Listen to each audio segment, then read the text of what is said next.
अस्सलाम वालेकुम dear students, उम्मीद है आप सब खैरियत से होंगे। मैं हूं बरकत अली चांडियो एक नई वीडियो के साथ। डियर स्टूडेंट्स, आज हम डिस्कस करने जा रहे हैं मॉलिक्यूल्स मूवमेंट एंड सेल।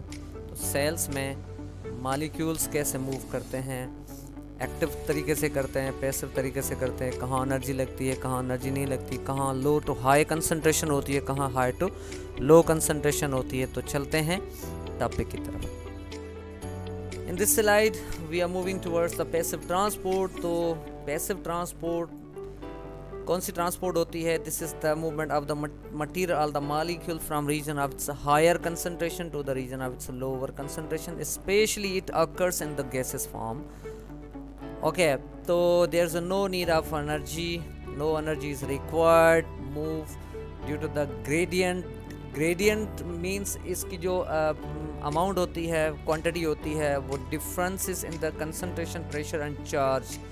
तो it moves from the higher concentration to the lower concentration. When we breathe we take the oxygen, there is a number of the oxygen molecules, 21% of the oxygen in our environment atmosphere, because of the continuously process of the photosynthesis take place in the plants as well as in algae। so जब हम Excel करते हैं तो Excel जो हम करते हैं तो carbon dioxide it's in excess form, because 4% carbon dioxide produce in our metabolism. हमारी बॉडी में जो मेटाबॉलिज्म चलता है तो इनमें 4% कार्बन डाइऑक्साइड बनती है, और माहौल में जो होती है वो 0.04% होती है। तो it's totally depending on the partial pressure.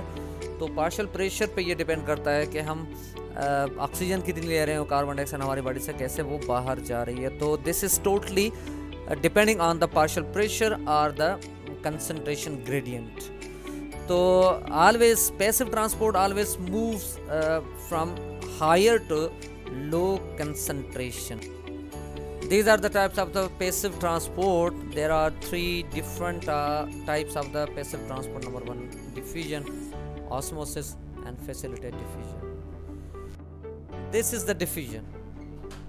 Molecules move to equalize concentration when lump of sugar is dissolved into the water। तो वाटर, आपको पता है कि water has the polar nature. Due to the polar nature it has to dissociate the molecules of the sugar into the water, और वो क्या होगा, वो आहिस्ता आहिस्ता डिसॉल्व होता जाएगा। तो this is the major example. We take the another example from our routine life, that के जब हम नील के कतरे हम पानी में डालकर अपने वाइट जोड़े को उनमें अंदर भिगोते हैं तो वो मूव करता है from higher concentration to the lower concentration. और another example is the gases movement when we breathe in and breathe out. This is the osmosis, and osmosis it's a movement of the liquid form, specially in the liquid form when we drink the water and urinate the urine. तो both ये जो examples हैं वो इन और out of the cell है। जब हम पानी पीते हैं तो सेलों में अंदर दाखिल होता है, जब हम यूरिनेशन करते हैं तो सेलों से बाहर जाता है। तो both are said to be the osmosis, endosmosis and exosmosis. तो it's a special form of the diffusion. ये स्पेशल फॉर्म है डिफ्यूजन की। तो यहाँ पे क्या होगा, फ्लूइड जो है वो फ्लो करता है लोअर सॉलिड कंसंट्रेशन। यहाँ पे सॉलिड कंसंट्रेशन होती है, यहाँ पे हायर कंसंट्रेशन वाटर की हो रही है। कीप इन माइंड कि यहाँ लोअर और हायर दो कंसंट्रेशन अलग अलग होगी, लेकिन शुड बी इनको सेपरेट करना है। Should be keep in mind that के अगर हम कंसंट्रेशन की बात करते हैं तो वो अलग बात होती है, और कंसंट्रेटेड सॉल्यूशन की बात करते हैं तो वो अलग बात होती है। यहाँ पे लो सॉल्यूट कंसंट्रेशन की बात होती है। जहाँ लो सॉल्यूट कंसंट्रेशन होता है तो वहाँ हायर वाटर पोटेंशियल होता है। तो water always moves from the higher water potential to the low water potential. तो यहाँ पे वाटर की मूवमेंट होगी, चाहे हमारी बॉडी में हो, चाहे अमेबा में हो, हम अमेबा में देखते हैं कि when it locomotes from one place to another place by emerging the fast feet like structure which is said to be the pseudopodia. तो सीडोपोडिया जब निकलते हैं और वाटर उनमें अंदर दाखिल होता है, फिर वो कॉन्ट्रैक्टाइल वैक्यूल वहाँ पे होते हैं। वो कॉन्ट्रैक्टाइल वैक्यूल में कॉन्ट्रैक्शन और रिलैक्सेशन का अमल होता है। जब कॉन्ट्रैक्शन होती है तो excess water will be moves out through the x osmosis, और जब रिलैक्सेशन की बात होती है तो रिलैक्सेशन में क्या होता है, fresh water enters into the amoeba cell. तो अमेबा का जो सेल होता है उसमें अंदर वाटर दाखिल होता है। तो this is known as the endo और एंडो ऑस्मोसिस और एक्स ऑस्मोसिस। इस स्लाइड में सॉल्यूशन, डिफरेंट सॉल्यूशंस के बारे में है कि if we take the example from the fresh water and oceanic water, तो what will be the difference between both of the solutions. अगर हम फ्रेश वाटर की बात करते हैं तो उसको हम कहेंगे hypotonic solution. Why it is said to be the hypotonic? Because there is a less concentration of the salt and higher water potential or the higher water concentration in the fresh water. तो इसलिए वो क्या होगा, fresh water easily move करेगा।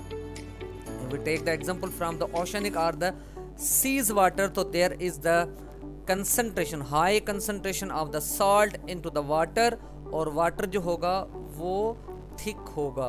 तो thick जो होगा, जहाँ पे सॉल्ट कंसंट्रेशन ज़्यादा होगी तो उसको हम कहेंगे हाइपरटोनिक। जहाँ पे सॉल्ट कंसंट्रेशन कम होगी तो हाइपोटोनिक। जहाँ पे एनवायरनमेंट जो होगा, वहाँ एनवायरनमेंट यानी आउट एनवायरनमेंट मीन सॉल्यूशन, और वहाँ पे जो जानदार रहते हैं वो उनकी बॉडी, इन दोनों को कंपेयर किया जाएगा कि दोनों में साल्ट की और सॉल्यूट की कंसंट्रेशन इक्वल है या डिफरेंट है। If there is equal concentration out of the cell और inside the cell, it will be said to be isotonic. Iso means same और सिमिलर। तो similar quantity of solution will be found in both sides. तो यहाँ पे लिखा हुआ है solvent plus solute is equal solution. तो यहाँ पे अगर हम वाटर की बात करते हैं तो वाटर क्या होता है, यूनिवर्सल सॉल्वेंट होता है, और उसमें अगर हम नमक डाल देते हैं या शुगर डाल देते हैं, शुगर क्यूब्स, तो they are said to be the solute. तो यूनिवर्सल सॉल्वेंट और ये सॉल्यूट, ये दोनों मिक्स करेंगे तो क्या बन जाएगी, एक सॉल्यूशन बन जाएगी। तो solution, there are 3 types of the solutions. Number 1 hypotonic solution, isotonic solution and hypertonic solution. अगर हम सिंपली एक एग्जांपल ले कि हम पोटैटो स्ट्रिप्स उनको काट कर हम एक प्योर वाटर में डाल दें, जो वाटर होता है जो हायर वाटर पोटेंशियल होता है, और दूसरा हम ऐसा पानी ले लें जिसमें अंदर हम नमक डाल दें और उसमें अंदर इनको डाल दें। तो नमक जिसमें हम डालेंगे, सॉल्ट जिसमें हम सॉल्ट क्यूब्स हैं या शुगर क्यूब्स है उसमें हम डालेंगे, तो it will be low water potential और वो हाई कंसंट्रेटेड सॉल्यूशन बन जाएगा। तो it having the ability to capture और absorb the water from the potato strips. तो आपको पता है, हम सबको पता है कि पोटैटो स्ट्रिप्स में अंदर वैक्यूल होता है। वैक्यूल मतलब वो प्लांट सेल से ताल्लुक रखता है। वैक्यूल का पानी जो है वो बाहर निकलेगा तो it will be reduce it's measurement. तो वो रिड्यूस कर देंगे अपना मेजरमेंट।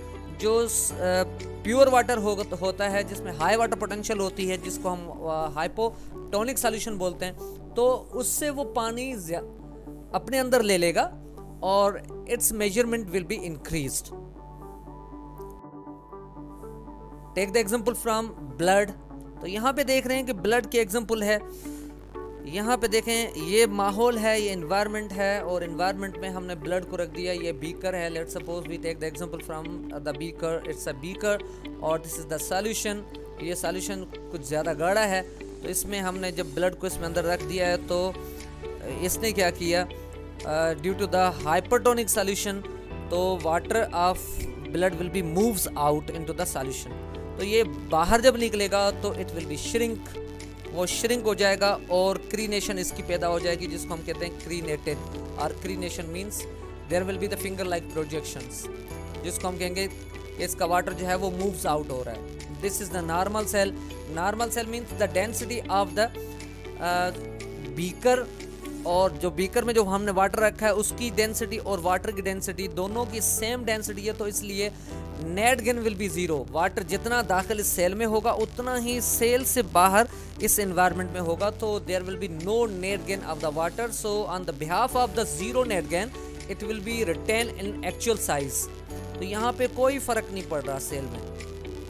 अब यहाँ पे देख लें कि this is the hypotonic solution. Hypotonic solution means there is a less concentration of the salt. यहाँ पे साल्ट की कंसंट्रेशन कम होती है इंट्रासेलुलर फ्लूइड में, इसलिए ये वाटर मूव करेगा क्योंकि ये पतला पानी है, और ये मूव करेगा टूवर्ड्स द आरबीसी, क्योंकि आरबीसी हमें पता है कि आरबीसी में क्या क्या होता है। प्लाज्मा में वाटर होता है, वाटर के साथ मिनरल होता है, मिनरल के साथ न्यूट्रिएंट वाट एवर इलेक्ट्रोलाइट्स, ये सारी चीज़ें होती है। तो ये ज़्यादा थिक होता है इस पानी से, तो water will be moves towards the higher water potential to the lower water potential.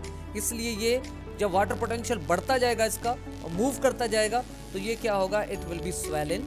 और ऐसे ही अगर हम अपनी घरों की एग्जांपल लेते हैं, तो जब हम चनों को भिगोते हैं, हम पानी में रख देते हैं, तो they have ability to absorb the water, और उसके बाद वो क्या कहते, उनका टारगेट प्रेशर बढ़ जाता है और उनकी साइज बढ़ जाती है।